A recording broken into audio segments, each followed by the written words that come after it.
Hello and welcome. I'm David Rives and this is the Genesis Science Report. Coming up on tonight's show, is nuclear technology the key to colonizing Mars?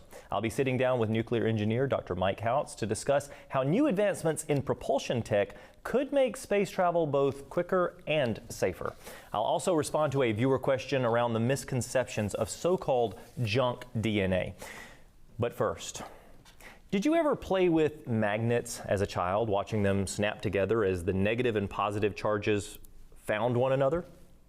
Magnetism, it's not just a childhood curiosity, as positive attracts negative and boom, two pieces come together, but it's an essential part of our world. This fundamental force plays a crucial role in various aspects of nature, from the operations of technology to the survival strategies of living organisms. Now, at the core of this significance is the Earth's magnetic field, generated by the motion of molten iron in its outer core. This geomagnetic field extends far into space, and it acts as a protective shield, safeguarding the planet from harmful solar radiation and cosmic rays. Without this barrier, life on Earth would face increased levels of radiation, in turn leading to death. Yet magnetism stretches beyond a simple protective function. The Earth's magnetic field is vital for the migratory patterns of animals. Many species, including birds and sea turtles, even some insects, rely on the Earth's magnetic field for navigation. Much like humans use compasses for direction, studies suggest that migratory birds can detect this magnetic field to guide their long journeys across continents, integrating geomagnetic information with other environmental cues. A recent publication in the prestigious Nature highlighted this. The ability of animals to sense the geomagnetic field provides them with a significant advantage in navigation, particularly during long-distance migrations. Now, while we don't possess an internal orienting arrow like animals do, humans are not exempt from the influence of magnetism. Our bodies do generate a weak magnetic field due to electrical activity within our nervous systems that comes mostly from the movement of ions across your cell membranes. So although it's significantly weaker than the Earth's magnetic field, this bioelectrical process, it kind of reflects the underlying mechanisms that sustain our bodily functions, and it's essential for our overall well-being. In essence, you might say human magnetism points to an intrinsic principle of connection and attraction. A common saying in relationships is that opposites attract, resonating with the notion that we're drawn to one another much like magnetic poles. But Jesus Christ stated, "If I be lifted up from the earth, I will draw all men unto me." So this truth serves as a guiding principle, akin to the way that sea turtles use the Earth's magnetic field to help find home. As we deepen our understanding of magnetism as a fundamental force, we should also recognize our responsibility to use knowledge wisely. It's no coincidence that the word science comes from the word knowledge. A perfect example of science, knowledge, and magnetism coming together is a technology known as magnetic resonance imaging. You probably know it as MRI. A crucial tool in modern medicine that uses magnetic fields to produce detailed images of the human body. This non-invasive technique relies on the alignment of hydrogen atoms within the body when exposed to a strong magnetic field generated by the MRI machine. By detecting the signals emitted from these aligned atoms, many of my friends and colleagues who are trained medical doctors can obtain high-resolution images that reveal problem areas using MRI technology. Now, still, the significance of magnetism extends way beyond MRI, and they all enhance our understanding of the universe and improve our quality of life. From data storage in computers to electric motors and innovative medical devices, magnetism is integral to many aspects of modern technology, and it can even help us uncover new possibilities for advancements in renewable energy. You see, magnetism is not just some scientific phenomena. It is a powerful tool that shapes our world, enhances our health, and it drives innovation. It guides us towards a future where science not only improves our understanding of the Earth, but also reveals careful design. The scientist who invented the MRI, he's not just a Christian, but also a strong believer in exposing this bankrupt nature of evolutionary doctrine. The father of electromagnetism was not only a Christian, but helped overturn atheistic and evolutionary principles that had infiltrated the academia of his day. Fight with me against pseudoscience, and let's keep revealing God's truth through creation. I'm David Rives, and this is the Genesis Science Report.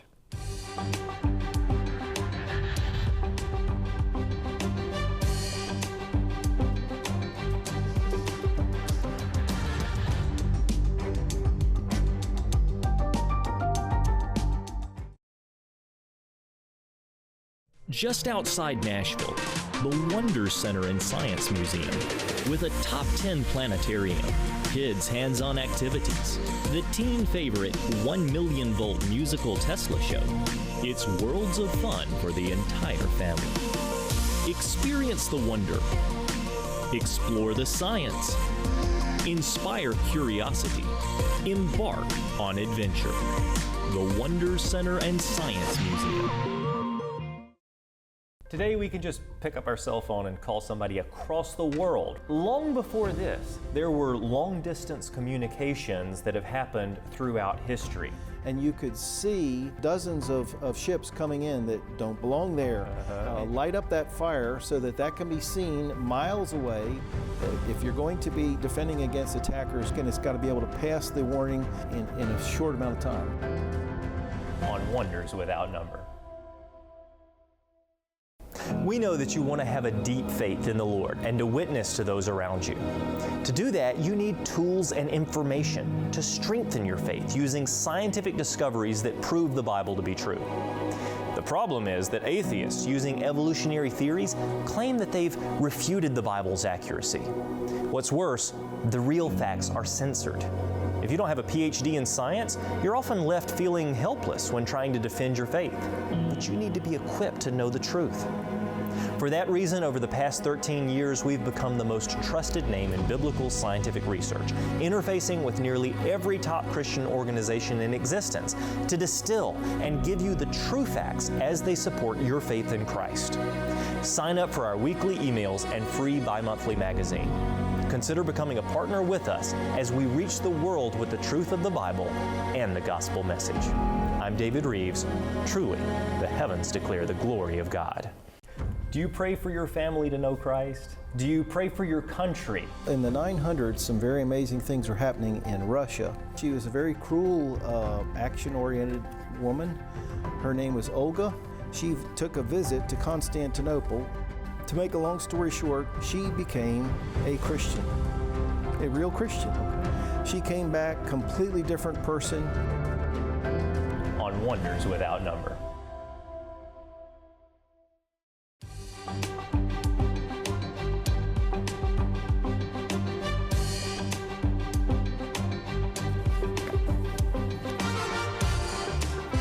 And welcome back to the report. It is time to tackle a viewer question in our Genesis Science Q&A. This week's submission comes from TikTok, where Christian asks, I keep hearing about junk DNA. Is this actually junk, or does creation science have a different explanation for its function or origin? Thank you for the question, Christian. When it comes to junk DNA, it's a term that has been used for years. Now, what we have found is that it is a term used for years when someone doesn't understand what that particular section of DNA does, right? So it could be coding for something incredibly vital, something that might be potentially deadly if you didn't have it. But junk DNA is so called when we don't know how to read it yet. So in other words, a lot of times junk DNA will be this section that appears to be nonsense when you read it in a linear fashion, when you read those base pairs of CATG in a linear fashion. But DNA is not linear. What we might find is that there could be material that is written this way, material that is written on the other side of this page, and then if I were to fold this page just so in a three-dimensional manner, I could read the first few words off of the first page, and then it would just keep going onto the second page. In other words, what I'm saying is you have to think of DNA as this incredibly complex information language system that we still don't fully understand. Calling sections Junk DNA that we don't understand is not good science. What it is it's halting scientific progress. If we spend our time trying to understand those sections of DNA, new medical breakthroughs might actually happen. So, when you hear the term junk DNA, what you should remember is that scientists still fully don't understand science. Let's give science time to catch up, or the scientists time to catch up with breaking science that is showing that every piece of DNA is functional, every piece of DNA is very thought out, and the only time that we find that this is not the case is when there are mutations, the result of a fallen world where mutations have slipped in tiny little pieces that are messing up things. God's original creation is very good.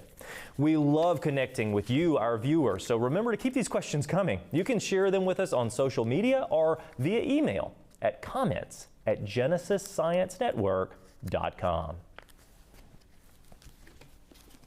Now, if you're interested in learning more about the science behind DNA, I highly recommend Dr. Werner Gitt's book, Information, the Key to Life. This book goes beyond typical creation versus evolution discussions, delving into the science of information itself. Dr. Gitt masterfully lays out important information and theory and its profound implications for understanding living systems. He unveils how the meticulously crafted coding within DNA and RNA strongly suggests a purposeful creator rather than some random process over long periods of time. Now, the book also dissects the limitations of materialistic explanations, think evolution, and offers compelling scientific logic for an alternate worldview. The Key to Life is not just a defense of creationism, it's a compelling exploration into the undeniable ingenuity of our Creator. You can pick up your copy at the Creation Superstore online by visiting creationsuperstore.com.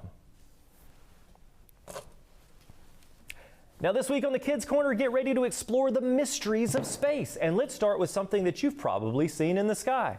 Do you know the difference between a meteoroid, a meteor, and a meteorite? A meteoroid is something that is traveling through space in an elliptical orbit but has not yet been captured by the gravitational pull of a planet or a moon. So those that are 1 meter or less, think about 3 feet or less, are classified as meteoroids. Those that are larger than a meter would be classified as an asteroid. But many meteoroids were once part of an asteroid that was broken up into smaller fragments. Now, once a meteoroid has been grabbed by the gravitational pull of Earth and begins heading through our atmosphere, that is when it is referred to as a meteor. Now, these are commonly called falling stars or shooting stars because they can leave a trail of fiery fragments for a few seconds. The shock wave, when these things hit our atmosphere, heats them up, and it creates that trail that we see. And this is usually only visible in dark skies unless they're really, really, really big. But you see, meteors encounter such high friction in the atmosphere, very few meteors land on the Earth as anything larger than just tiny dust particles. Any meteoroid that survives the descent through the atmosphere and it lands on Earth is now called, and that's what I'm holding right now, a meteorite. What remains will be a lot smaller than the original mass, and usually it will have been broken up into many smaller pieces. The result is that very few of the meteorites that land are large in size.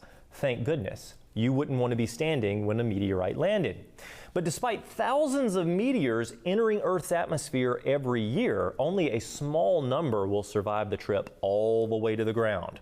Very few of those that survive are found, since a lot, they're going to land in the oceans. And those that fall on land will probably not be recognized as a meteorite, at least for a long time. Now, the meteorite that I'm holding here is from Argentina, and it's from one of the most well-known and documented meteorite locations known as Campo del Cielo, which means field of the heaven. A large number of meteorites are scattered in Argentina at this spot over a primary field that measures almost 2 miles wide and over 11 miles long. That is so incredible. You know, some of the largest meteorites ever found are from this very location, with 2 of the largest weighing more than 28 tons each. You often hear me say, keep looking up, truly the heavens declare the glory of God. Well, that's very true for meteors. You never know when to spot them, but when you see one flash across the sky, it's a pretty special thing.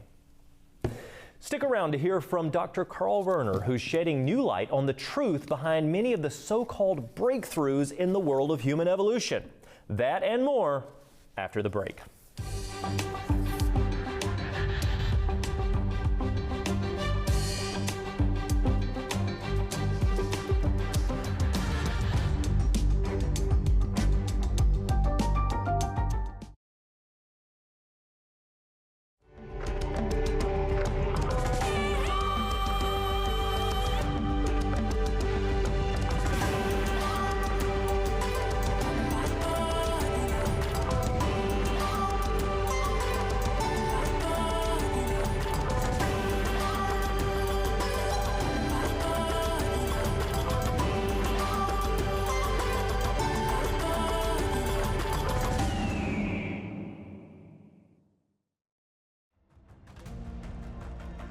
Join us at the Wonder Center and Science Museum for this month's Unwrapped event, where we feature expert speakers presenting scientific and biblical discoveries.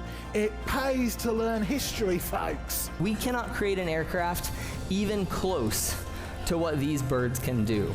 This changes the way we do biology.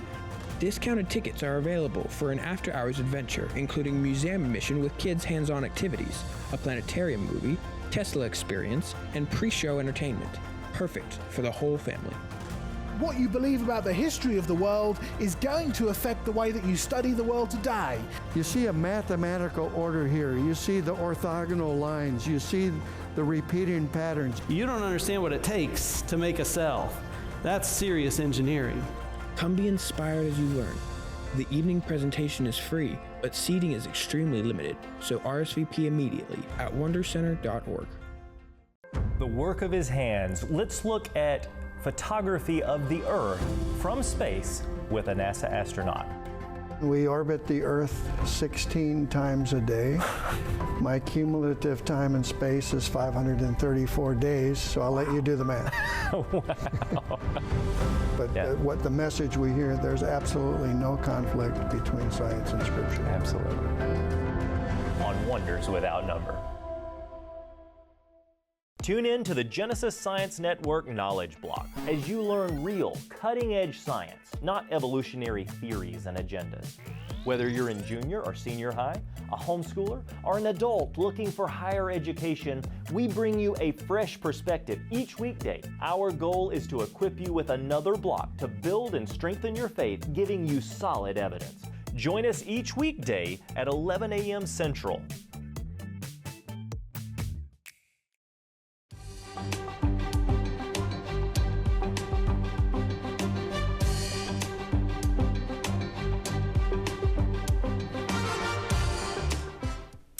You know, when we think of the field of anthropology, we imagine a scientific discipline that must be rooted in careful observation, in meticulous study, in factual evidence. Fossil records, scientific models, and human origins, they should all be based on solid evidence, empirical data, peer-reviewed research, and commitment to uncovering the facts. However, as we delve into the history of human evolution, we uncover startling inconsistencies, instances where fundamental errors and misrepresentations have not only been overlooked, but have also been presented as pivotal breakthroughs in science when they're not. How could a dolphin be mistaken as an ape man, or a hippopotamus tooth be passed off as one of our ancestors' teeth? How about a crocodile? I mean, these aren't isolated incidents or simple oversights. They're part of a broader pattern that calls into question the integrity of the field itself. A new book series on human evolution has just been released, which documents these three aquatic ape men. And the author, Dr. Carl Werner, is here to weigh in on the utter lunacy of some of these findings.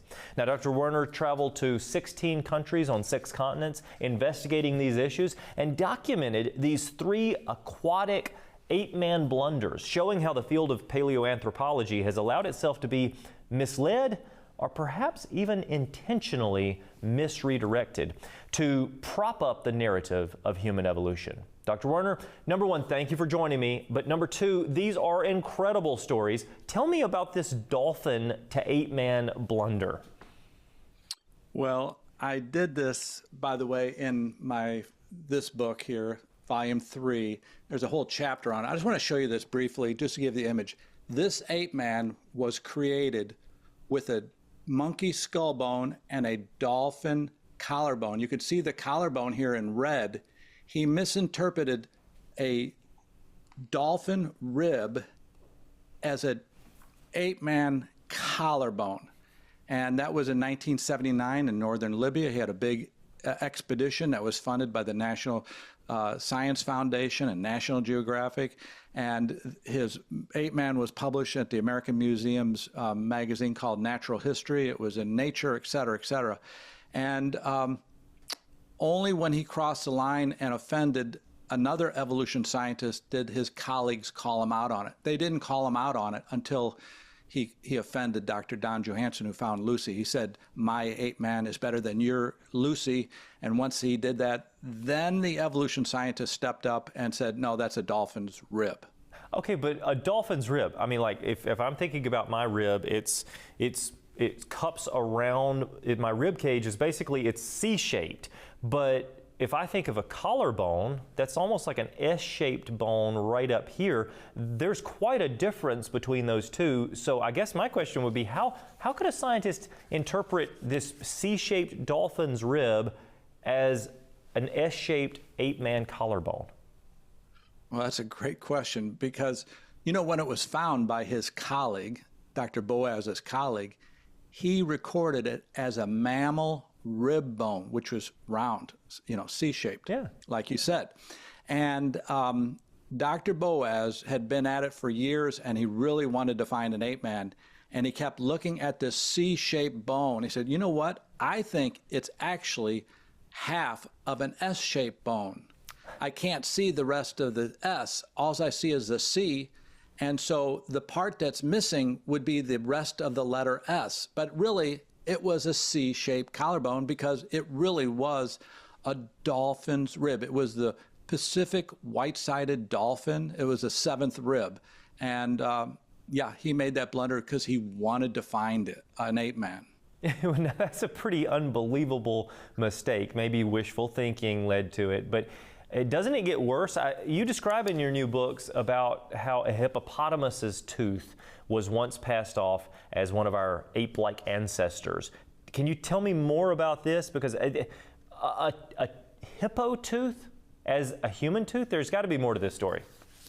Well, there is. And, you know, this is part of the group that made, you know, the Orsi ape man out of a donkey skull, which is still on display today in the museum in Spain. A donkey skull, and they got called out on it after a number of years, and they said, hey, that's just a donkey skull. And they bore down and said, no, we believe this is an ape-man dig site. They then found this hippopotamus tooth fragment. Now, it looks nothing like a mammal, a human tooth. It looks nothing like an ape tooth. It's the enamel is very thick. You know, it's extraordinary that they could make this mistake. But they and a whole group of their scientists went with this story that they had found further evidence that this donkey skull was real when it really wasn't. And then they said they found now an ape-man tooth to go with it, and it really was a hippopotamus tooth. That is very shameful. And it's shameful that they don't take this down from the museum that's still on display. People go to this museum, they don't understand that this is all bogus, you know? Well, you know, I think common sense should dictate some things. I have been to Africa. I've seen these hippos many, many times floating with just their heads above the water. I've seen hippo teeth before. I've gotten close to a lot of these things, and it seems to me that it should be common sense, if you've studied these issues, that you should be able to see through some of this. But I guess that there is so much pressure on academia to find these types of things, and so much prestige if you are the discoverer of an ape-like creature turning into a human, that I guess there's this temptation where you can just overlook a lot. And you're like a train without brakes. You keep going down the track faster and faster and faster. Now you have your museum that goes with it, and you've had 300 newspaper articles written about you, and now you just want to shut it off and say I was wrong.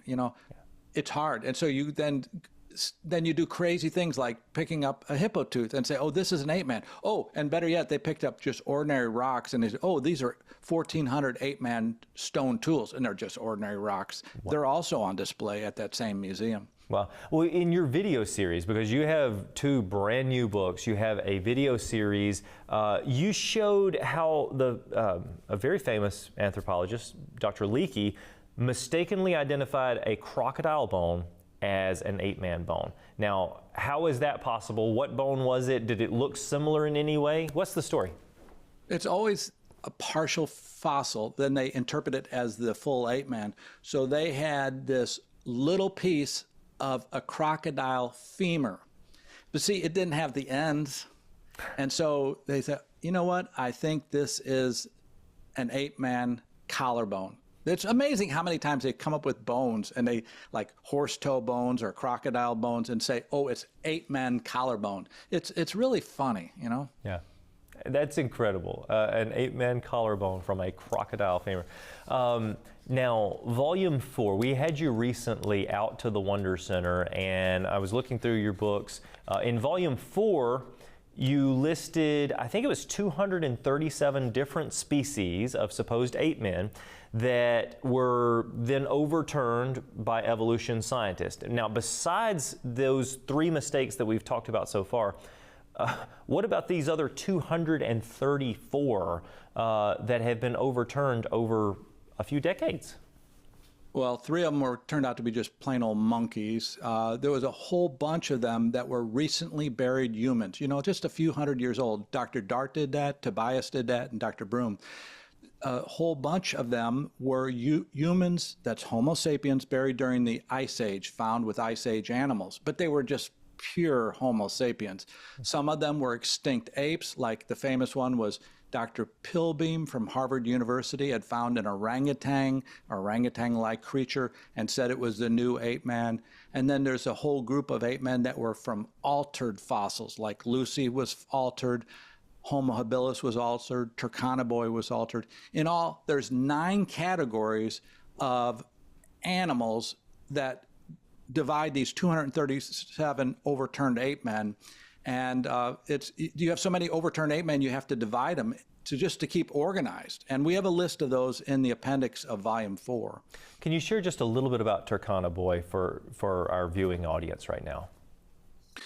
The Turkana, we stumbled into this alteration because the photograph of the skull in different publications was altered. They altered the photograph, and then when we actually saw the original fossil, the skull was separated here between the middle and frontal part of the skull bone so that they could move the face forward. And then they created separations here up by the zygomatic and another facial area up here. And they moved the face forward. And when we brought this to Richard Leakey's attention, who found it, he told me, it's wrong. The reconstruction is wrong. And the photos, he didn't say this, but the photos were altered. Nobody knows that story. That's a brand new story that came out in our Volume 4. When you start to, it's kind of difficult if you have facial plates that are supposed to be connected together and you artificially put gaps in them just to make a creature look the way you want to make it look, more human-like. That, again, appears to be very dishonest. But then when you go to place these representations of these animals in museums, and then you go so far as to give them completely upright poses with human facial characteristics in their muscles and skin tones, and then whites of the eyes. I mean, what more do we need to see that this is something that has been artificially propped up? It has nothing to do with real observable science. Tell me, why in the world did you get interested to do this? Well, basically, I was challenged about my beliefs in evolution. I did believe in evolution while I was in medical school, and a friend challenged me. He says, I bet you couldn't prove evolution if you tried to. And me having my science background, that means I had to try to disprove it to prove that it was right. And I couldn't. Everywhere I turned, evolution got disproved. And I was like, wow, this thing is a house of cards. And as I started to remove one card, this area collapsed, this area collapsed, this area collapsed. But it all started with a college bet with a friend challenging me about my beliefs in evolution. I love it. Thank you so much, Dr. Werner, for joining us today. Oh, it's great to be with you, and thank you for allowing me to be on your show. And everybody needs to come down there to see their museum. It's a great public museum in Dixon, Tennessee, right next to Nashville. I was there last month. It is spectacular. You need a whole day to go through the museum. It really is worth your time. Carl, we love it, and we love you. I can't wait to have you back in the future. Thank you. This new resource is a powerful refutation to the theory that humans evolved into apes. You can get your copy of Carl's new book, Volumes 3 and 4 of the Grand Experiment book series by visiting creationsuperstore.com. Now, if you prefer visuals, Carl has an 8-episode Grand Experiment video series. All of these things were filmed on location in Africa, in Europe, in Australia, and South America. It's also available in our bookstore. And for students, there's a school curriculum which is also available, preparing them with the tools that they need to be ready for, well, really any college professor that pushes their atheistic agenda on these unsuspecting students. Now, we're going to be back to highlight your stories and your experiences when we return to the Genesis Science Report.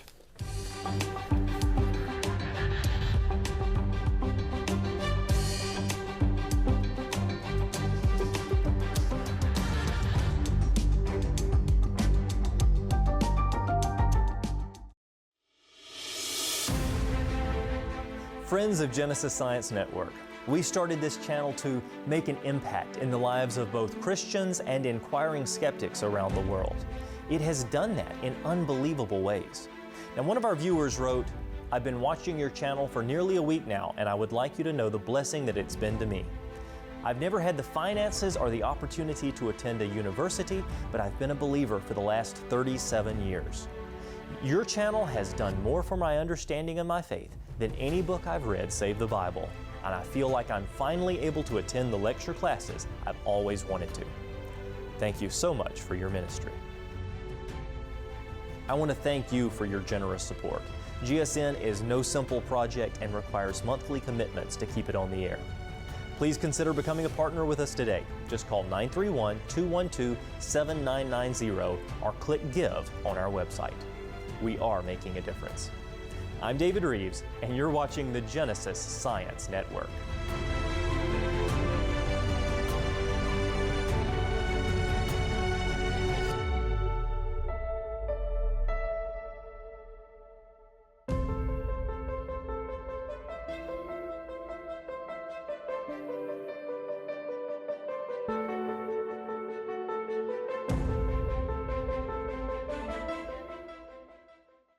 Today on Wonders Without Number, I want to tell you there are some areas of history that we will go through where we will show you that the reason you are on Earth at this moment is absolutely no coincidence. So if William the Conqueror had not fathered Henry Beauclerk after surviving the Battle of Hastings, there would have been no George Washington, and America as we know it would not have happened.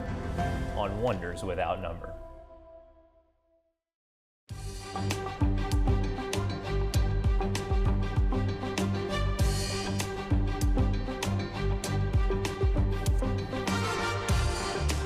And welcome back to the report. We are turning the microphone over to you as we move into viewer voices. Our first testimonial is from Owl Feathers on YouTube. They said, I am a young Earth creationist and am becoming more and more so the more I learn from groups such as yours. A friend at church told me about you, and I'm really liking what I see on your channel. There is definitely a group or groups of scientists that are trying to deny and censor anything that goes against their religion of Darwinism.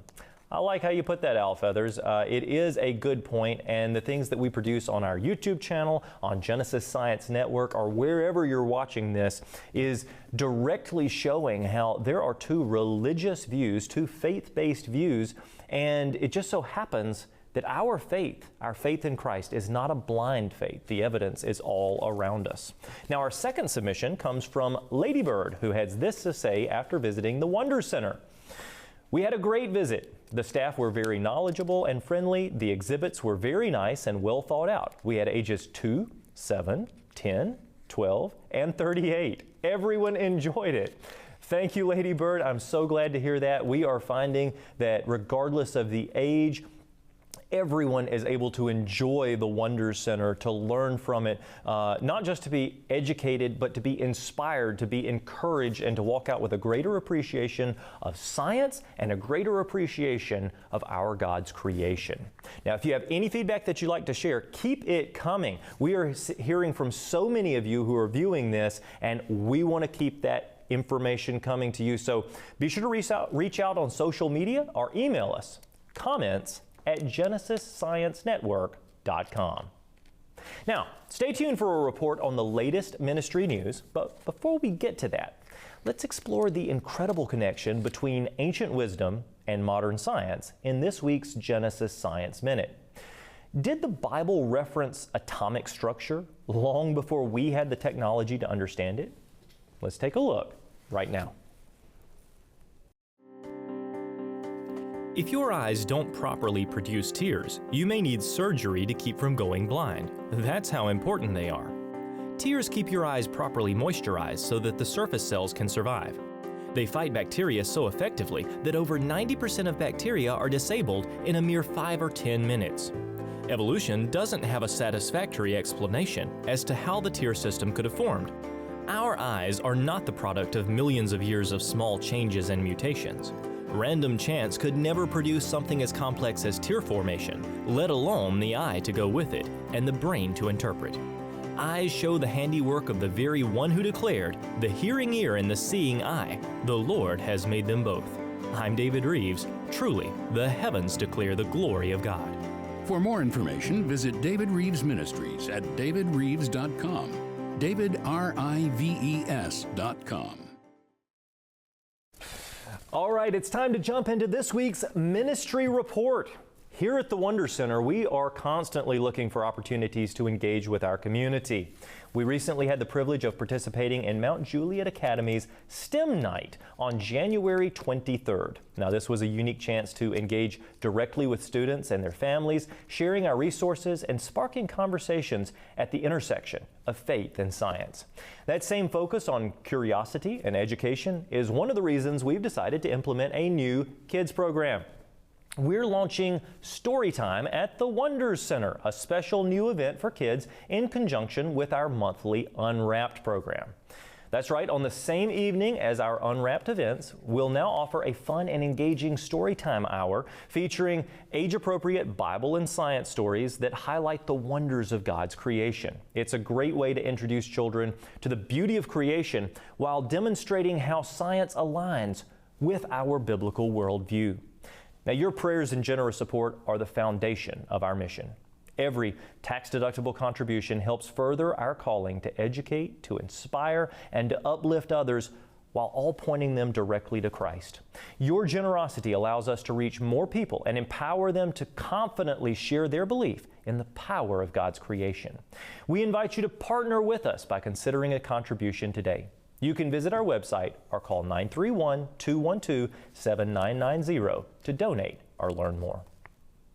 And now it's time for this week's Heavens Declare.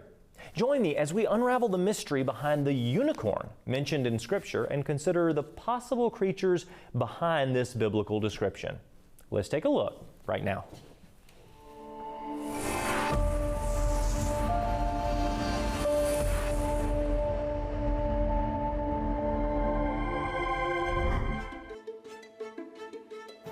The Bible often emphasizes the might and power of our Creator by pointing to the incredible things that He's made.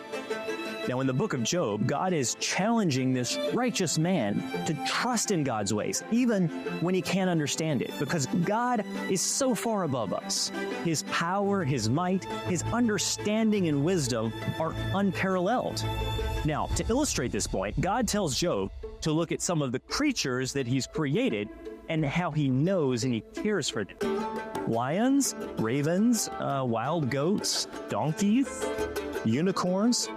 Wait, what? Why are unicorns in the Bible? Well, when they're placed in the same context alongside normal everyday animals, we would have to assume that they were real creatures, and that an imaginary animal wouldn't have made the point that God was making to Job. So, what in the world is this unicorn that's mentioned in the Bible? Sadly for some to learn, it wasn't a magical horse that eats rainbows. Those are simply legends that have grown up around the now mythical unicorn. But could we get some clues by looking at how the Bible describes the unicorn? Well, let's see. It's a very strong creature, but it's useless to humans as a farm animal because it won't be tamed. It has a strong horn, it skips like a calf, and it bleeds when it dies. So, what was it? Well, whatever it was, it's extinct now, so we can't be 100% sure. But there are some very good possibilities.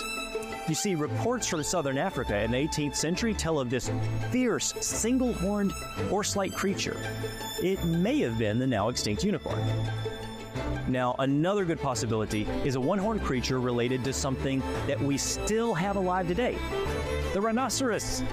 You see, an extinct variety of the rhino called the Elasmotherium may be what God is referring to.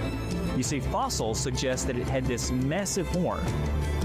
Now, another possibility is that it might be an auroch, even though it has two horns. Its horns were so symmetrical that many people say that it appeared as a single horn when viewed from the side, and historical records describe them as strong and untamable.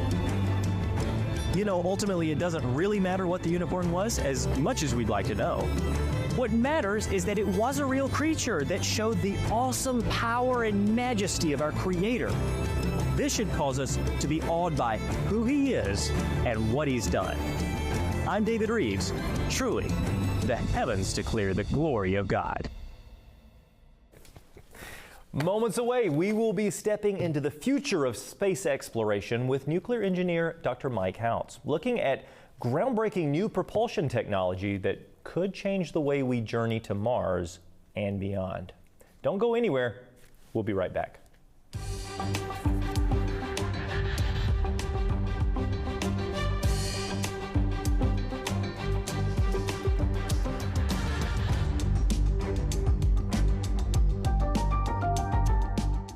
Hi, I'm David Rives, and I'm inviting you to visit the Creation Superstore, the largest Origins-related store in the world.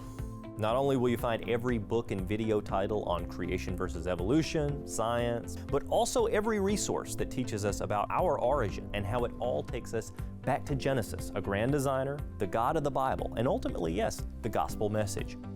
Documentaries your family can trust, fossils, teaching videos, children's books, church Bible studies, homeschool supplements, and expert scientific literature.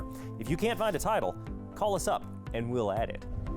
Normally, you'd have to visit dozens of sites to gain access to all of the titles that are out there, and then you would be at a loss to whether the book or video was worth the purchase. But not here. We've curated the best of the best into top 10 lists. And on some of my favorite products, you'll find the Rives rating, where I help guide you on the best resources available for not only those who love history, biblical studies, and creation science, but also great products at the layman level, easy to understand for those who are learning or want their children and grandchildren to be exposed to a biblical worldview. Just look for the Rives rating to find my personal favorites. Use the search bar to look up a topic or follow our menu to sort by ministry, subject, or author. Give us a call at 931-212-7990 as you're browsing. We have ministry volunteers who will do their best to assist you at all hours of the day and even help you place your order. Yes, a real person. Get ready for a secure shopping experience brought to you by the leaders of creation-based research. Your purchase goes towards ministry outreach and also supports the authors and organizations who publish the material, most of whom are personal friends and colleagues of mine. I'm David Rives. Truly, the heavens declare the glory of God.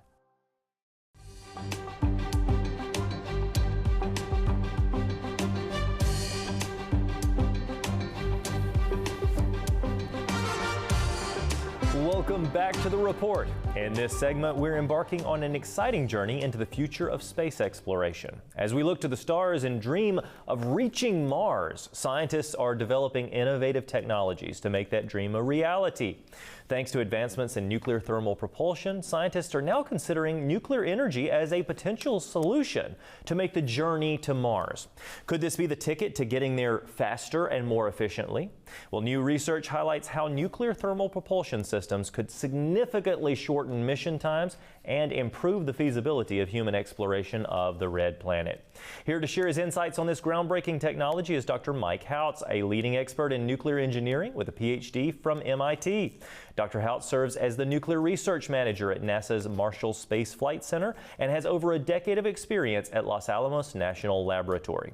With numerous accolades, including NASA's Distinguished Service Medal, Dr. Houts is at the forefront of developing technologies that could transform our understanding of space travel. Mike, it is great to have you back on the program.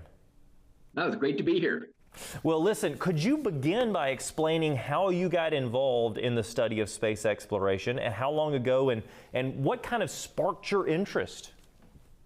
Okay, well, I've always been interested in space exploration. It's, really as long as I can remember. I remember, of course, the Apollo program, the moon landing. I remember Apollo 13, my parents were kind of keeping me a little sheltered there. And all I couldn't figure out is, well, if you're all the way out to the moon anyway, why don't you go ahead and land? And of course, there's many reasons they didn't. But and then, of course, I always liked science fiction shows and shows on TV that dealt with space. And so went to the first 12 space shuttle launches. So I've always been really fascinated by space exploration. But then beyond that, when I got into undergraduate, I had a professor that I talked to down at University of Florida, and he said that the only way we're going to really do something serious in space is with fission energy, with nuclear energy, of course, more advanced nuclear reactions as well. But initially, that we needed nuclear power, we needed nuclear propulsion systems if we were really going to do extensive space exploration. And so from there, blessed to be able to go get my PhD up at MIT, and then I was out at Los Alamos National Lab for about 11 years. And then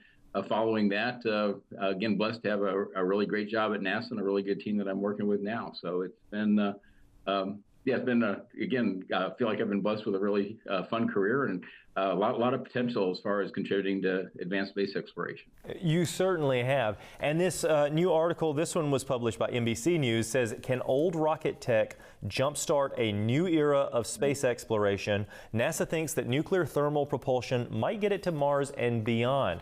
So maybe back up for a second and talk about why does it take so long to get to Mars, and what are the primary challenges that astronauts might face that would prolong the journey? Well, when you go to Mars, Mars itself, it's a long ways away. The closest it ever gets to Earth is about 35 million miles. It can theoretically get a little bit closer. The furthest, it's over 200 million miles away. So long distances to get to Mars. And so it really comes down to not so much the distance, but the orbital mechanics. And so to get there the most efficiently, in other words, to use the least propellant, the least energy possible, people use what's called a Hohmann transfer, but that takes about 8.5 months. And it's just that, any two planets, you can do a Hohmann transfer between them, but it's a pretty long time because you're, again, trying to get there as efficiently as possible. And so one of the ways nuclear propulsion could potentially help is you've removed that energy density constraint, I guess would be one way to phrase it. A nuclear fission reaction liberates millions of times more energy than the best chemical reactions. And so because of that, you eliminate that constraint. Now, there's still a lot of engineering that needs to be done, a lot of ways to try to use that energy, but fundamentally that's the potential you get with a nuclear propulsion system. And then, of course, once we're at Mars, we'll want electricity, depending on what all we're doing there. Might need a lot of electricity, and nuclear reactors also have a lot of potential advantages in places like the surface of Mars. That's incredible. This is stuff that's in the movies, but you're actually a part of it, and it actually might be possible in the near future, which is an exciting era of space exploration. Now, let's kind of look at Mars itself and say, well, it looks like this very cold, inhospitable planet, but what would it take for us to get to Mars safely? What might we learn when we get there? And what are the possibilities of even colonizing it eventually?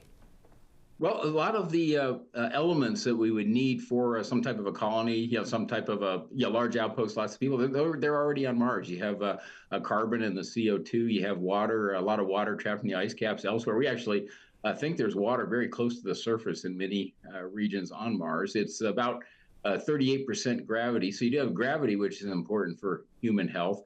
But also, the good news is, realistically, we'll be having to wear spacesuits and have other things where you wouldn't necessarily want a full Earth gravity while you're on Mars. And so the 38% is good. So it's a long way away, but it's still potentially doable, especially with the advances we're having in technology, things that could help with in situ resource utilization, even the idea of possibly being able to manufacture habitats and other things. At least a lot of the structure once we're there. So coupled with a lot of power and the ability to get there in a reasonable amount of time, it's not unreasonable. Like you say, it's pushing the kind of the borders of science fiction. There's still a lot of good science fiction movies come out about Mars, and so, but it seems to be getting more and more doable, pretty much every day.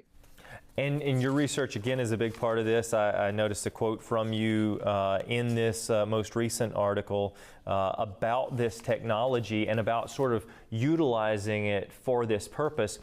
Is there a possibility that if this is figured out, we could even go beyond Mars? With kind of the advanced propulsion technologies, when you have things like fission, fusion, maybe antimatter, with all of that, and then coupled with the resources that are available in the solar system, a lot of these systems can use volatiles from anywhere in the solar system for propellant. We should be able to utilize the solar system. And so I guess the way I'd phrase it, looks like God has designed the solar system so that eventually we'll be able to use it. But to go to the next star with these types of technologies is really hard. I mean, even with the best nuclear propulsion systems, you're still talking thousands of years to get to even the closest star.